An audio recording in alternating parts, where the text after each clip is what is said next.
a lot of people. That's great. Yeah, I'm very happy to see everyone here today. Other than like getting to meet each other, I want to talk about several few announcements, how the club works, introduce the officers, which we kind of already sort of did, and talk a little bit about the semester plan, define workshops and projects a little bit more for you so that you get some idea of how those work, how you can join the projects officially, and then we will have a break for a little taboo game, and in the end, for those who are interested in sort of seeing looking at the overview of machine learning fields, especially if you're new, something that might be interesting for you, we will go over a few fields in machine learning, such as computer vision, like traditional machine learning, sort of tell you what's there, what is tackling, trying to solve. So without further ado, our officers this semester, including me as president. If anyone else likes to just reintroduce themselves, like is basically say, "Hey, I'm here." We basically went over ourselves. So.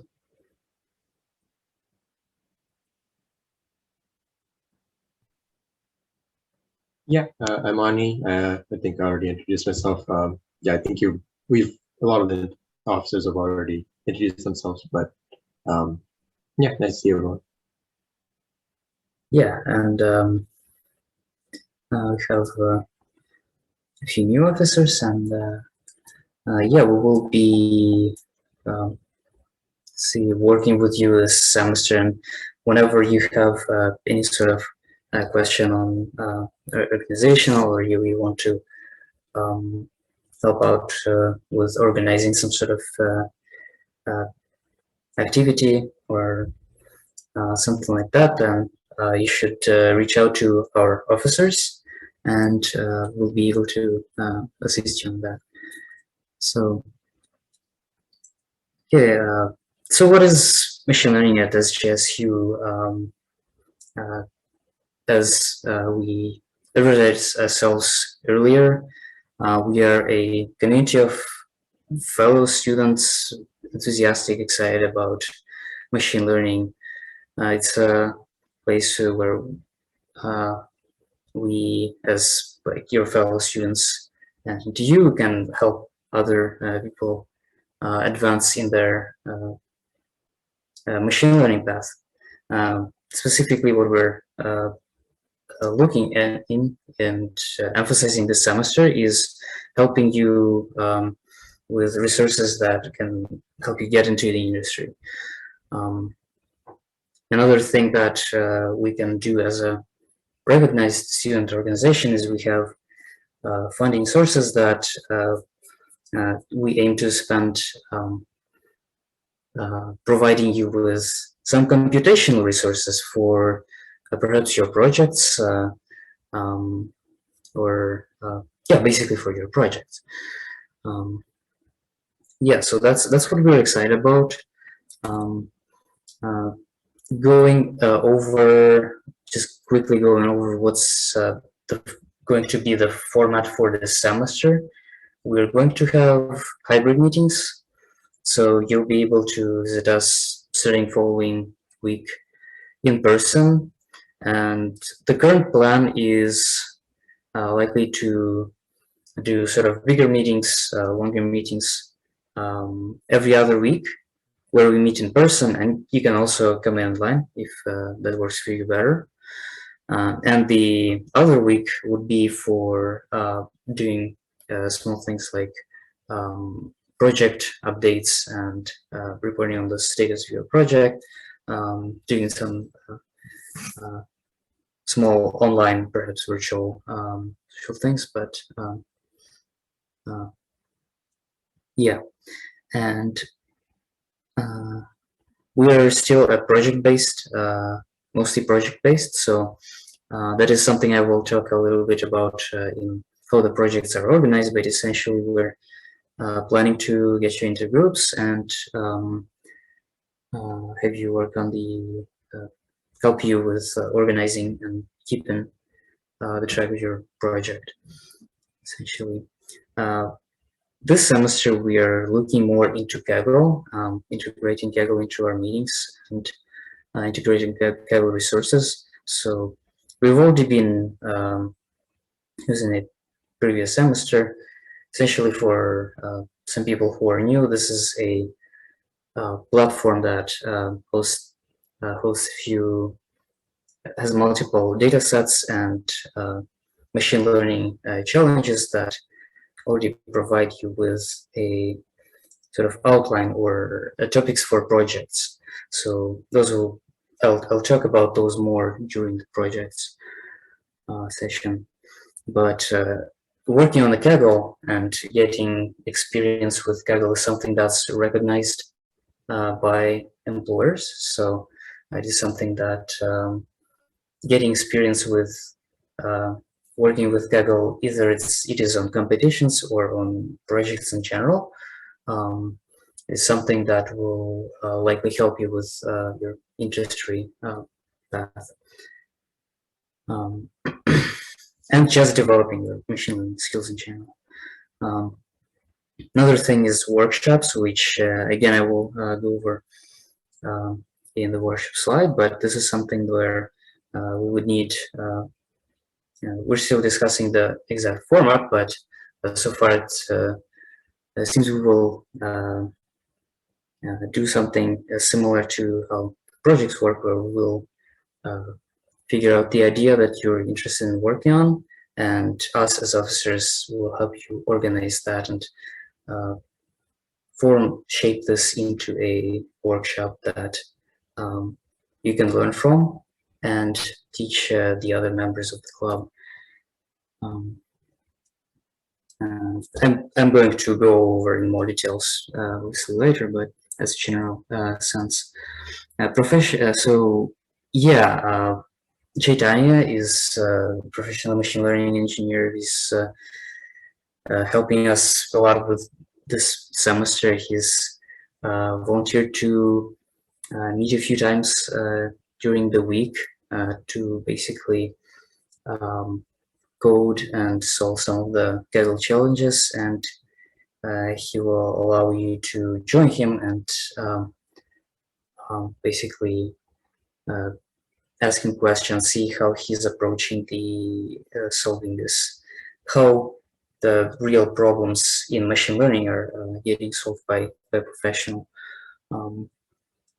as well as doing some talks on machine learning topics during some of our meetings. Finally, we're collaborating with the Career Center on organizing some sort of event with perhaps Google on doing something like a coding challenge. We've started talking with them last semester since we're recognized student org, and yeah, this is something that we're in communication with them right now, and we're in communication with Career Center to sort that out and see if we can maybe come up with some sort of interesting event for you in the closer to the end of the semester, maybe recess time. And yeah, so basically a very big part, and we're very that's a lot of thanks to Chaitanya. He's as he mentioned earlier, he's a professional machine learning engineer who's this semester volunteering with providing some of the resources for our club, such as giving some lectures on essentially or topics, clarifying some practical machine learning aspects talking more into detail about some machine learnings that perhaps you're discussing in your class. So that's something we're looking into. Yeah, so far Chaitanya is fine to, and that is something that's also available in the Discord. So all the information on the meetings. But right now, and correct me if I'm wrong here, Chaitanya too, if I miss anything. The plan is to meet a few times a week in the library, where you would be able to join Chaitanya and ask questions and see how he's approaching basically solving the Kaggle challenge problem. That is going to provide a lot of help with like understanding well how to approach the problem, because most of these Kaggle challenges are there's a lot of research that's going into how to solve those. So sort of observing the professional working on that is something that really can bring you far. It's a good, very good. Yeah.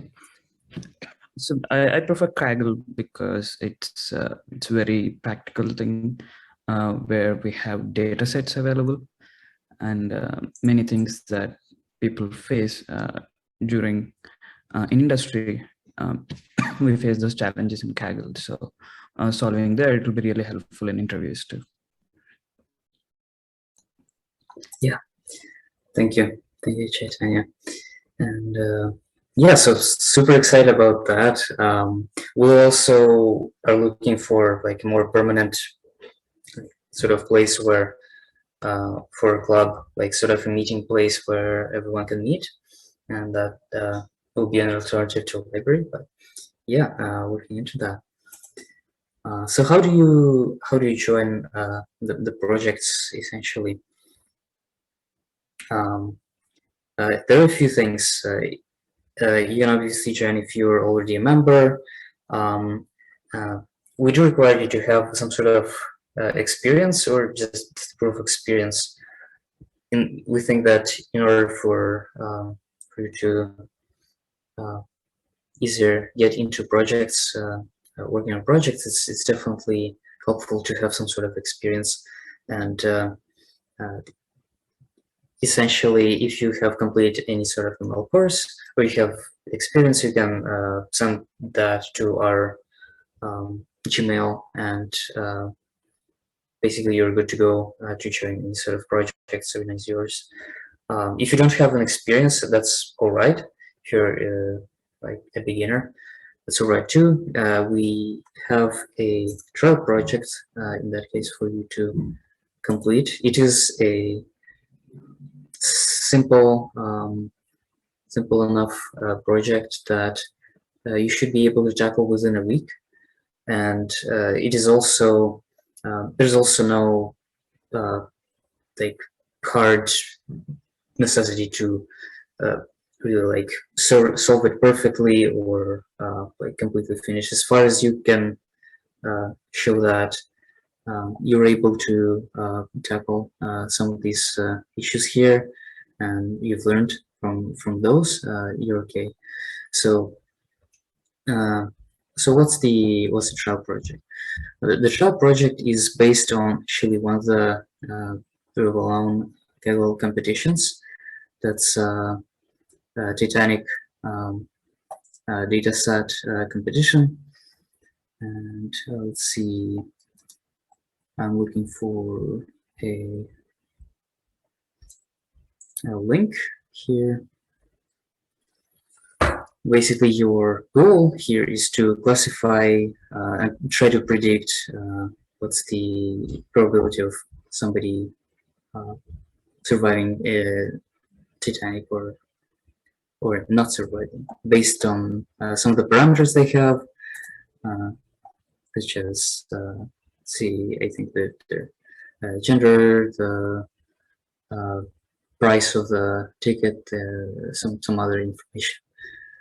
Their age, and things like that. So it is not something that you have to just go and solve on your own. We provide a few videos to guide you on this. So there should be enough resources to at least get you very close to the solution. As far as you put in some time, and as far as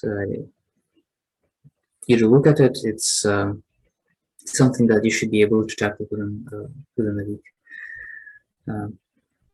We are going to, so those are going to be due by Thursday, next Thursday. So if you're a new member and you don't have experience and you haven't taken any sort of ML class, then do the trial project and set it to our Gmail. So, and again, all these steps are outlined here. We do provide a few resources you can follow, and it should be, you still should do some research on that, but that should be quite enough to get you started and enable you to pass that. There's another option for the trial project, which is implementing convolution operation instead of solving this Titanic. Basically, yeah, that's basically into research how the convolution operation works, if you're familiar with that, and implement that into a Jupyter notebook, and the same way send us that to our Gmail. And the project guidelines, they're available in the slides as a link, so feel free to follow that. Just wondering, did people get a chance to fill out the new member form?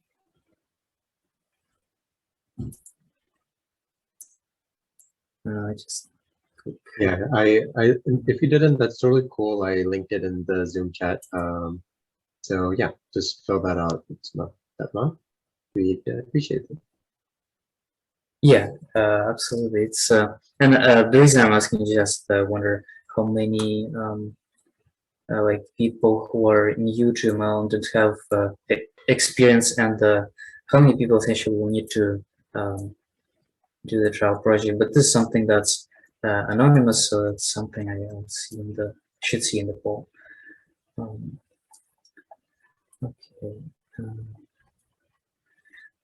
And yeah, that's the information on the project. So to speak a little bit more on the projects and how those work. Basically, the way it's going to work is you pitch your project idea. Next week, we're going to have a pitch meeting. Somebody's drawing on the screen. Okay, and basically you need to come up with an idea and find the members. The way this works during the semester is every other week we're going to have these update meetings where you'll briefly talk about what sort of progress you've made, if you had any trouble, so that we can sort of help you get unstuck, and so that you can also giving these sort of updates also helps you. It's sort of works like helps you keeping some accountability on working on those. So it might be like a little bit harder with like a synchronous format, but that's and that's why it's another purpose of the of these updates. And by the end of the semester, you hopefully have some sort of interesting interactive demo, or not interactive demo, that you can show. For example, from the last week, we had one of the projects we have was basically doing this website where you input your some of your physical information, and it outputs your predicted age. So basically, you have a few, just a short video of what's how that works.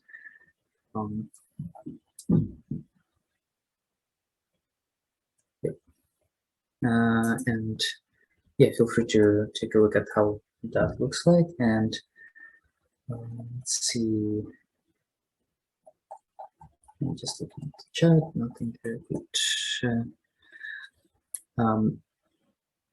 Let's see. I'm going to go over how to pick your projects in a little bit, but so far, any sort of organizational questions on the projects? Yeah, also, if anybody just had any general questions about the trial project, we'd be happy to answer them. Yeah, I sort of went through those Yeah, actually quite fast, so that'd be great if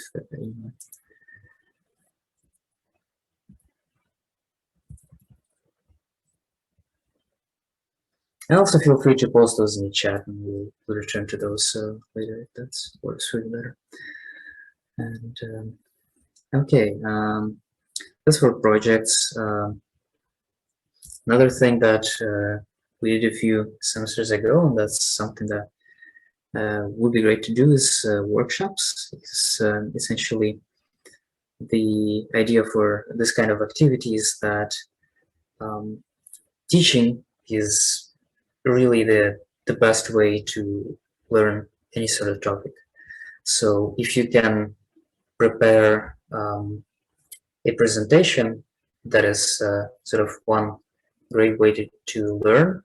And the sort of step above that is the workshop where you prepare, where you also prepare code, and you sort of update some of that. So the code based on the topic that you're looking at. And the idea is that you update that code a little bit so that you can later present it to on the meeting like that, and do a presentation for that specific topic, followed by the review for that code where people sort of code along and are able to that way learn learn much more efficiently. There are a few studies that show that active learning, when you're actually trying to apply stuff, it really sticks much better. And of course, preparing the material is actually like the best way to actually learn, regardless of what you're learning. So let's see. I think I do have a few. Yeah, I don't have a link for the workshop here, but I will link a sample workshop we did a few semesters ago. Yeah, as I mentioned, the best way to really get the best out of the club is to lead the project, come up with some sort of idea, organize people around that, come up with some sort of idea for event or the project or workshop idea. Specifically for workshop, if you're interested in looking into some sort of topic, you can reach out to officers and we can sort of help you with preparation or organization for that, to sort of guide you throughout the whole process. And yeah, let's go over a little bit on the next week and how the team formation is going to go. But before that, I guess any other general questions, because I'm going through some of that stuff pretty quick. How are everyone is feeling? Any sort of questions so far on workshops, projects?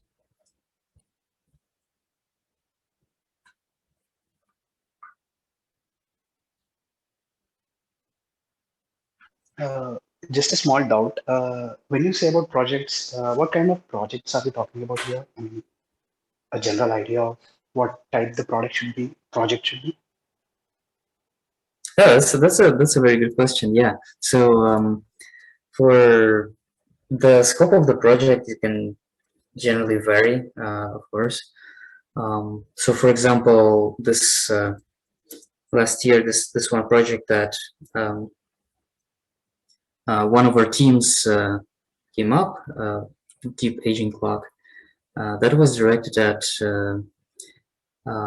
determining the biological age of a person. And the way they came up with this sort of idea is because somebody, a few people in the group were interested in bioinformatics and just the application of machine learning in bio. So it's sort of and longevity. So essentially, they were able to come up with this sort of idea and find all the relevant materials that they need to do the project, such as data sets and relevant models that can be used for predicting the age in that case. So what a project really looks like is essentially you come up with an initial idea, which you can either come up by looking at some of the Kaggle competition ideas or Kaggle project ideas, or sort of explore the Kaggle datasets that are out there, that are existing. Basically, the dataset and the methodology of how to solve any sort of given particular problem is a very important part of the project, whatever you're looking at. But essentially, for the projects it is something that you work on with the team that can be anything small, like a few people, like a team of like 2 or 3 people, to anything like 10 people. It's kind of harder to manage more people, and it's also something that can be done, generally something that people do for the duration of semester, but it can be something that can go over and be as ambitious as you want it to be. As far as you have people that are interested in working on that and skills required, that's really all that matters. Does that answer your question, or is a lot of talk? Anything more specific I can sort of try to answer? And also, like for other officers, and like if you want to give us any sort of update on that. And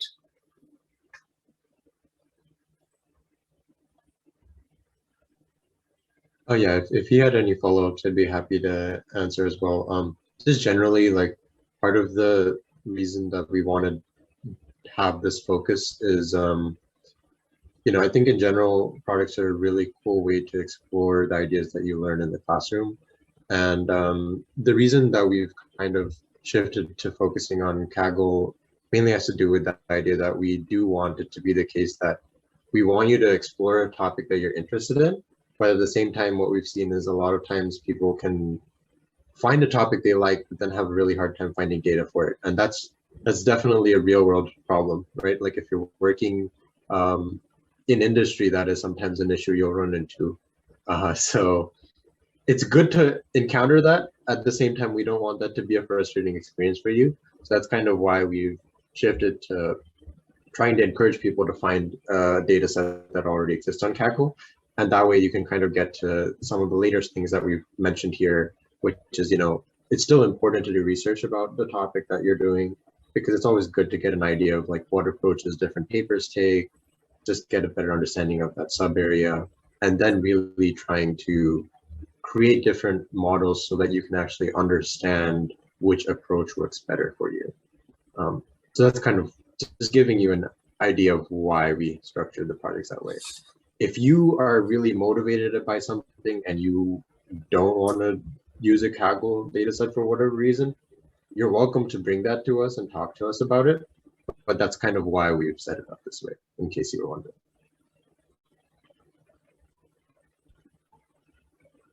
yeah, thank you, Ani. That's a very good point. And yeah, of course, if you're defining that sort of idea that's outside of Kaggle, that's something you would finding the dataset something you will need to do. You can of course use some of the Kaggle datasets, or there are a few other websites that you can use to find those. But if finding those is providing to be hard, then that's it's a very good idea to um, perhaps limit the scope to something that's closer to some of the data sets that are already there. And yeah, I think right. Oh, yeah. And one other thing to basically discuss about the projects and how they go in general is that like finding this data set is like one of the part of research you do as defining your project idea. You would also want to look at the related work, research related work. You would need to do research related work in any case, regardless of whether you want to go with a Kaggle, specifically a Kaggle project or no. And you do want to have some sort of approach defined. So what sort of algorithm am I going to use? Or maybe what sort of family of algorithms? Maybe you don't have an answer right away, but in general, what sort of family of algorithms, what sort of work is out there to help you solve that issue is there?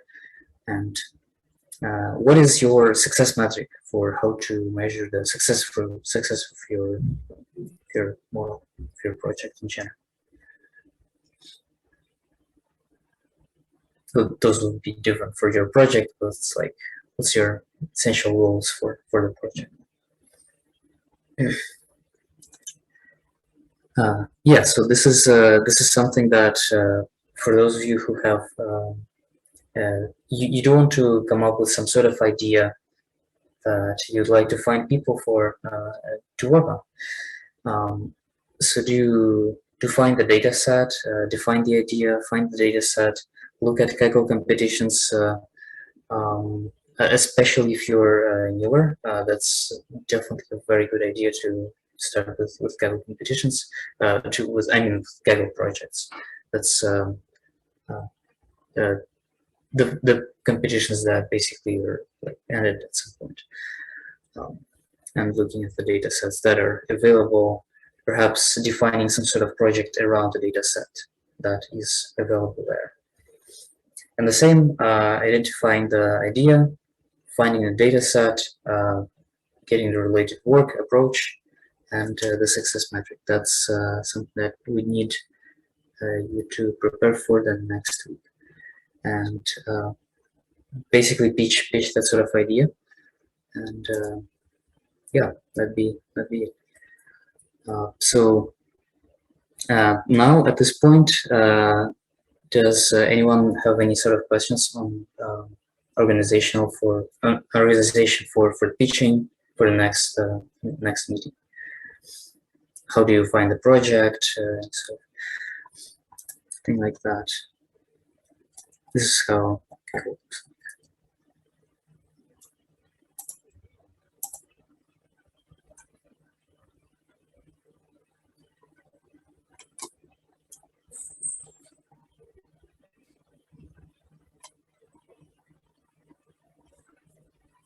Also, you could just type this in chat, but I'm curious, are there a fair number of people who have done Kaggle competitions before or used Kaggle?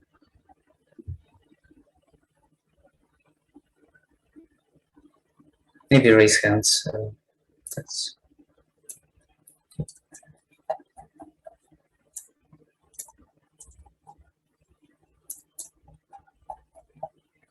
probably not many people. Yeah. Okay. Yeah, it'd be very useful experience to, especially to start with some simpler competitions like Titanic. Basically, some of the more classic ones.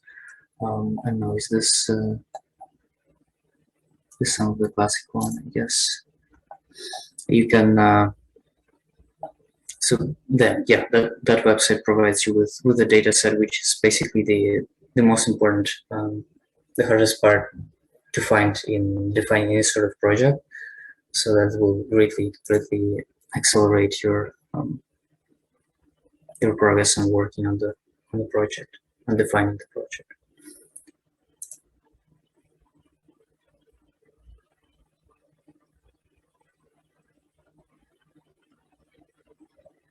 Yeah, basically, so the question is, we do have the child project due next week, so like people who can finish that, can they join?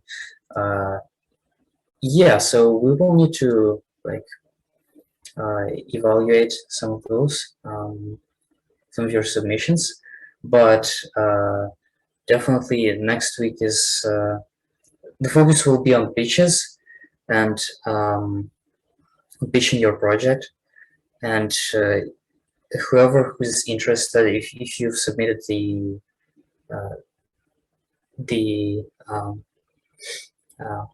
trial project, you can definitely express your interest, and that's all right.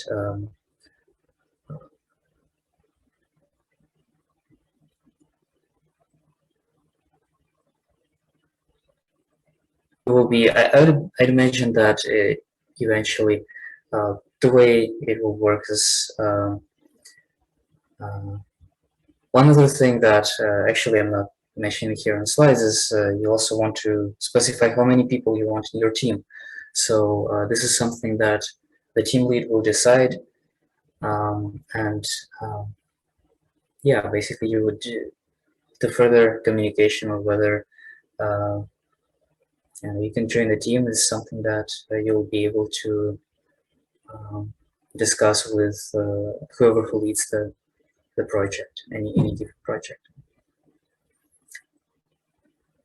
Yeah, any other questions on that, on projects, project organization?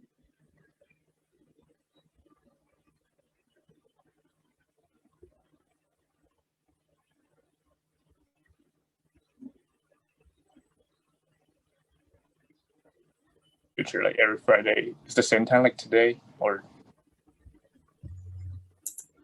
Yeah. So far, yes. I'd say we might take a poll to see what's the better time, but I believe so far it's been the best for 11. But yeah, I think so. Chaitanya is actually available generally after in the afternoon, so he'd say 4:30 would be ideal for him. So maybe we could do a poll actually on that. Yeah, and one more thing on that. I remember last semester we had some students that were like a part of the club in like certain groups, but they couldn't always meet like at this time, but they always met with like their individual project teams, which were at different times. So there, there's flexibility there to still be a part of something, even if you can't always make it at this time for this meeting. Exactly, yeah. Since we're project oriented, the most important meetings for you, the meetings that you set with your team, essentially. Other informationals are it's good too, but yeah. Let's see. Yeah, so do we, I guess, quickly go over the introductions to each areas, or is that interesting? We'll Yeah. do like about maybe, I want to say 10 minutes or maybe less. What do you guys think? How much time that should take? Yeah, I think we could do it. Also, just to check, like there are like three non-officers here, so like let us know if you want to do this or not, because if you don't, that's totally cool too. Yeah. If not, we'll continue because it's still. I think even if you have done ML, it's nice to like just go over. I never done ML, so. Okay, yeah, for sure. We'll definitely go over that. The AI major, like this year, I'm still doing the prerequisite, so none of that's really ML courses. Of course, yeah, no, that totally makes sense. Yeah, okay. So I mean, I'll just round it up top at first.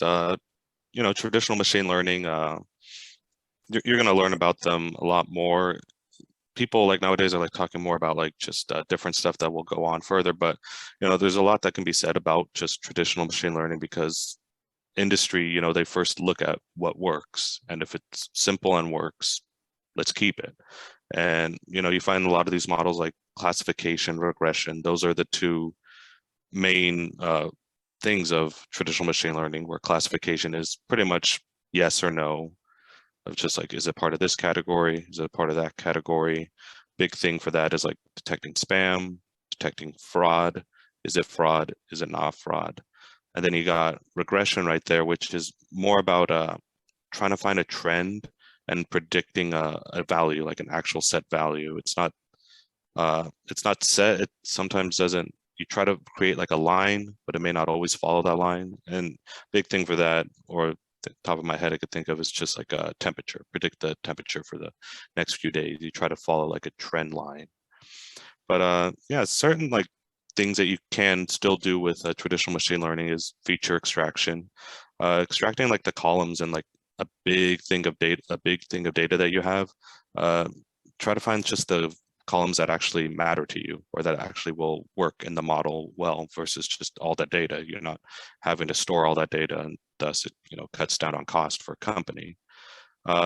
Same thing with dimensionality reduction, just within the data set that you have, all the columns and everything, just reducing those dimensions even further into like just a smaller number to work with. That most models suffer from higher dimensions, so you kind of want to just bring it down to a lower dimensional amount. That's how the models will perform better.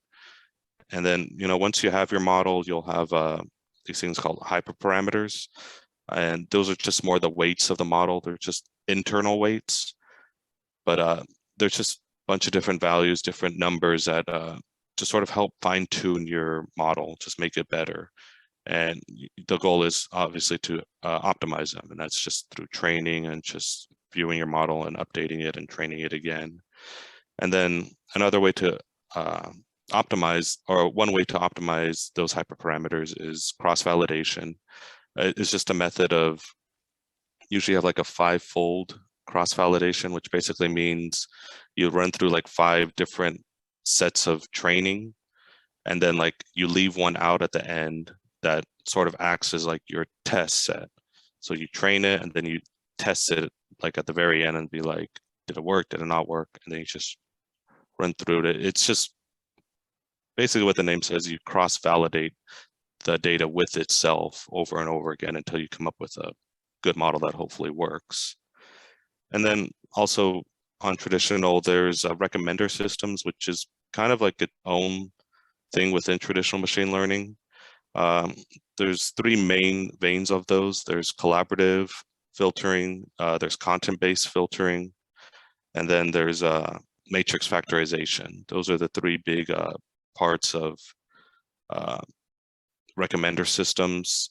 I think Netflix, like, they have a big paper that was from like 2008. That's when matrix factorization sort of really took over. But you still will see the other 2 in industry, because they still work at kind of like a lower barrier to entry with those. And then to round it out, there's ensemble learning, which is basically you take a bunch of smaller models, get their outputs, and have them to sort of work together to create one better model output. And that's really just the basics right now for traditional. And then we'll go on further into just more like what's new and happening right now. Yeah, just wanted to quickly add on there that if you do look at some of the Kaggle competitions, you'll often see that ensemble methods end up being the ones that perform the best. So that's kind of also been, that'll be a place where you'll probably see ensemble learning used a lot.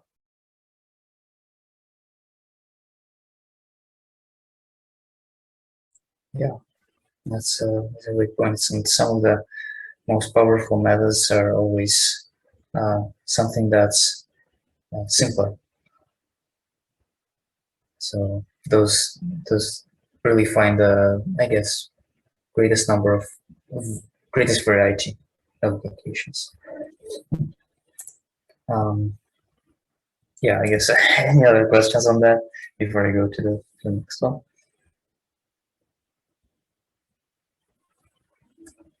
I'll also post in the chat as well. Yeah. Questions are encouraged. There's literally only a few of us, so no need to feel shy. Yeah. Okay, I'll continue for now. You can always check the chat too. And yeah, so one of the big directions in machine learning, which is one of the big directions is reinforcement learning. This is the field where we're trying to apply machine learning algorithms and some of the decision making theory in order to learn how to optimally control an agent in a given environment. In this problem, the problem is formulated as there's an environment that a certain agent interacts with. It gives these environment actions, and the environment returns for every action returns the current state of the agent and the reward that got from that specific step. So what reinforcement learning is trying to do is there are many sort of types of these algorithms that try to implement the optimal policy that will maximize this reward that the agent is getting over time. So the goal is the primary goal is to maximize that reward that is defined by the environment in some way. So the programmer defines the reward. For example, if you're playing chess or any sort of board game, the reward is usually comes only at the end of the game as one if you're winning, and like -1 if you're losing, for example, and like 0 if it's a draw. But essentially this framework allows you to sort of extrapolate. There are a lot of problems in the field. How do you extrapolate the reward? How do you attribute the reward to actions actually? So some of the like more famous applications include like OpenAI training reinforcement learning agents to play like Dota 2, solving Go, like beating the world champion in Go, and it's something that in combination with robotics, like other control algorithms is being used, and I think it's being used in self-driving cars.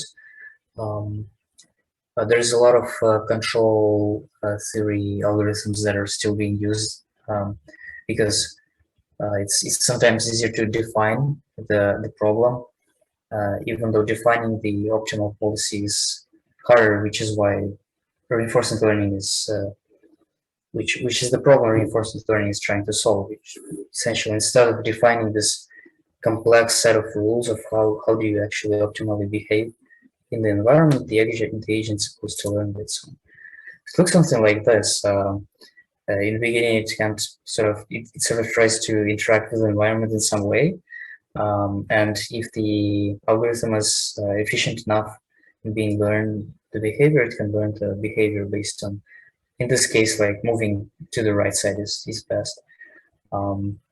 Yeah, it's it's also applied in research to devise new like revolutionizing methods for how to efficiently move forward.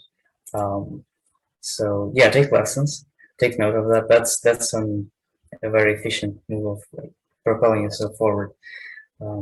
But yeah, the power of these algorithms is that they can, the idea is that they can generalize to different sorts of bodies. In the case of, in this case, it can be a humanoid body, it can be the body of anything else. This is essentially, this could be done by the same algorithms, actually. You would train this in different environments, but the core of the algorithm will be the same. And the applications are robotics, manipulation, and control, such. Here are some of the more two examples. This is something that you can train on your laptop within 5 minutes, or even a minute, I think. But, yeah. Any questions on reinforcement learning? Also feel free to leave them in the chat. We'll go to the next. I think Gotham was handling the NLP part, so I can speak a little bit on that. Natural language processing is something that you can find in chatbot systems. It's basically about processing the strings of text, or we do have speech recognition here, so it's like relating to analyzing some of the sequential data, essentially, and relating that to text. A few things that are done on text, that can be done on text, have to do with classifying what kind of text is the model looking at. Like, is this a friendly text? Is this a offensive text? So if anyone's using Grammarly, I'm using Grammarly heavily, that they show this little thing that shows whether you're friendly or you're informative or like precise. That's using NLP. So there are a few other exciting applications, like I've been talking at the beginning about the GPT-3 model. That's basically a text processing, a huge unsupervised text processing model,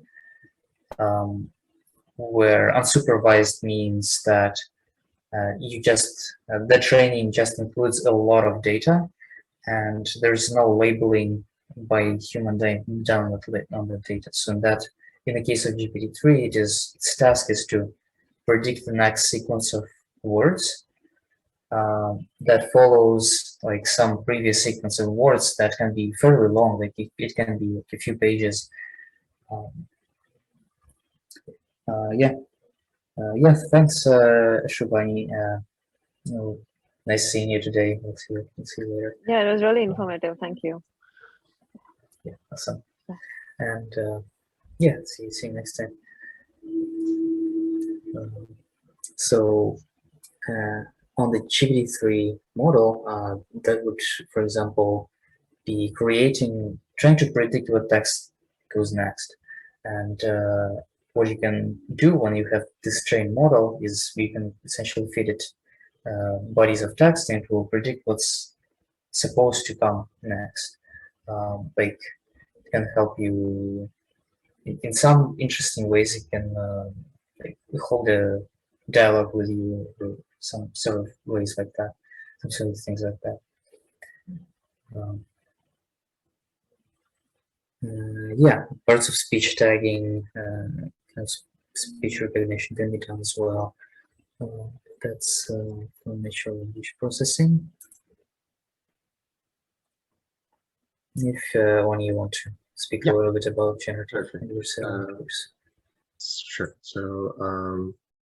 So generative adversarial networks, or GANs as they're more commonly known, are a deep learning based generative model. So let me unpack that a little bit. A generative model is a type of unsupervised learning approach. So in machine learning, we have two main learning approaches. Supervised learning is when you give the labels and data like it's already there. In unsupervised learning, you assign labels and data with the data initially being unlabeled. So what the generative adversarial networks do is you have this generative model. So the generative model has two main parts. So one is the generator, which is basically trying to create something realistic. And then the discriminator works to classify whether that thing is realistic or not. So a simple way to understand this is through images. So as you can see in this example, the generator is trying to create images of a dog, and the discriminator is looking at both generator created images and real images that it has of dogs, and then it classifies whether those images are fake or real. And so in this setup, you have the generator and discriminator working in this way where they're actually training adversarially, but because both of them are getting better over time, you kind of have the situation where you have steel sharpening steel, and eventually you can get to a point where you get something like deepfakes. So if you've heard of deepfakes before, that's when you're able to create hyper-realistic images which aren't actually real. So you might have commonly seen this with like examples of people like Barack Obama, Trump, various other figures seeming to say something, but that's not actually an authentic video. It's somebody who's applied a GAN to actually create that video. So that kind of gets into a whole other space, which is related to the ethics of AI and ML, which is also an interesting space to think about and read about. But Vlad, if you would go to the website, this kind of just gives you a very immediate understanding of the fact that, as this website name suggests, this person does not exist. So if you keep refreshing this page, these are all very high resolution photos of people who don't exist. You can actually look into the research more. It's really cool. But it's really interesting the ways in which you're able to use something like a GAN to create this level of a realistic human photo and even video, as I mentioned.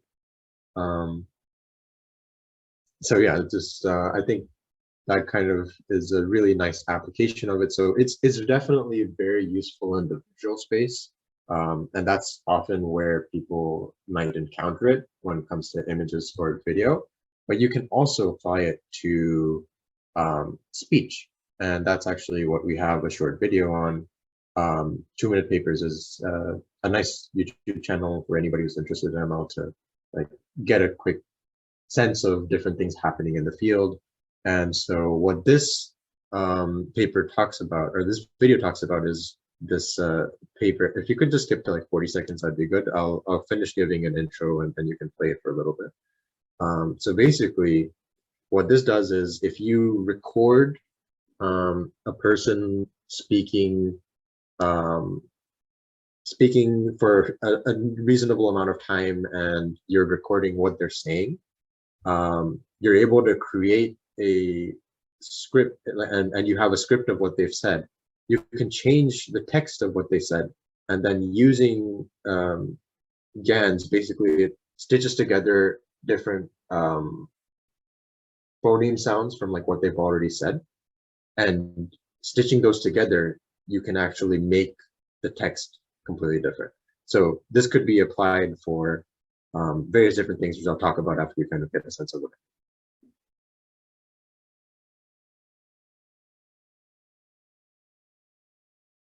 Oh yeah, actually, so yeah, definitely could be used for fake news.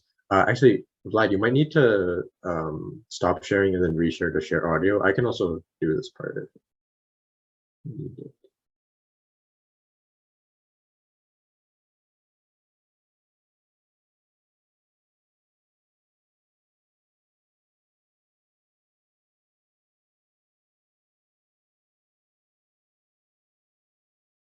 I think it should work now. Hopefully. Okay, just increase the volume a little bit.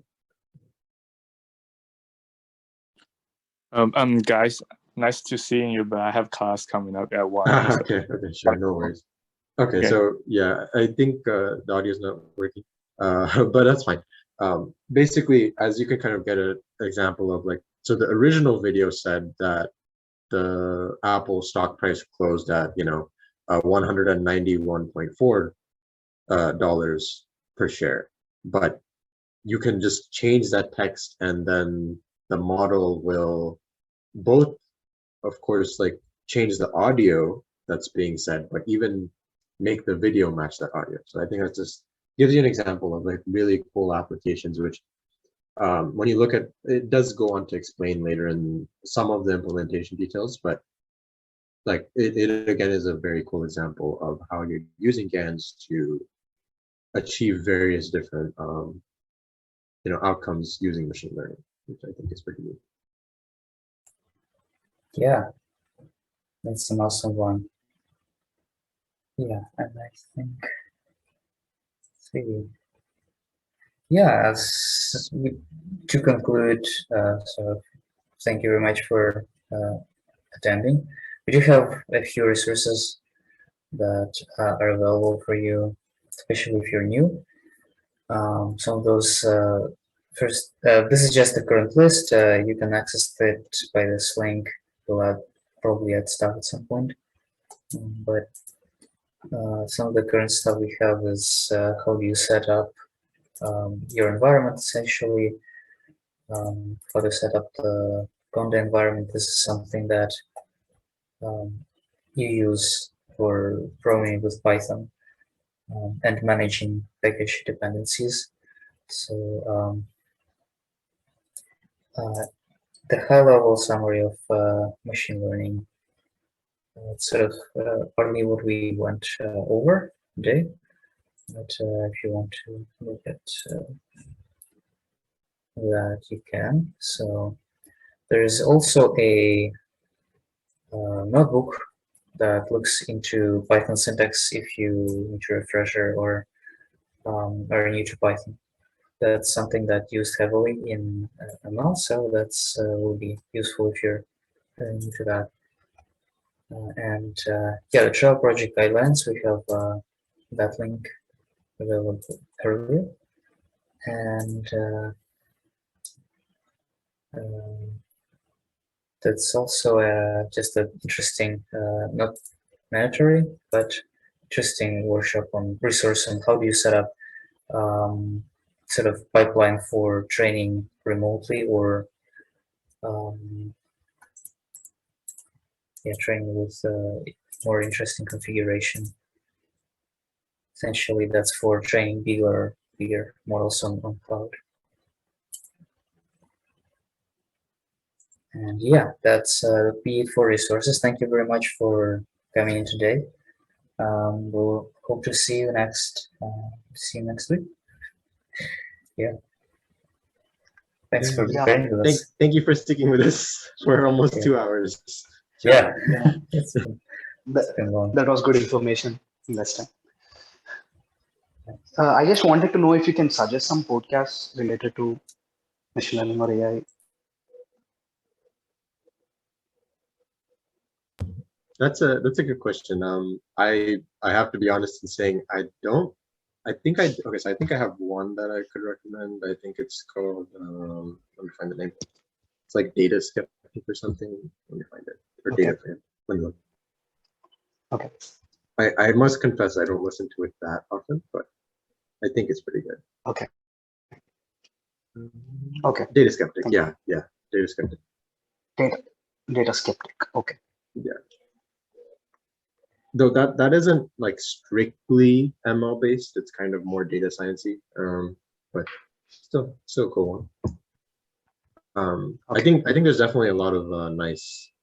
I think you're aware of also just like there's a lot of cool websites. I think podcasts. It can be a little bit trickier. I think there's a lot of good tech podcasts out there, but like machine learning specific, maybe not as much. 2-minute papers, the YouTube channel, like there are definitely good ML YouTube channels out there. So I think that you'd have a better chance of. Okay. Thanks.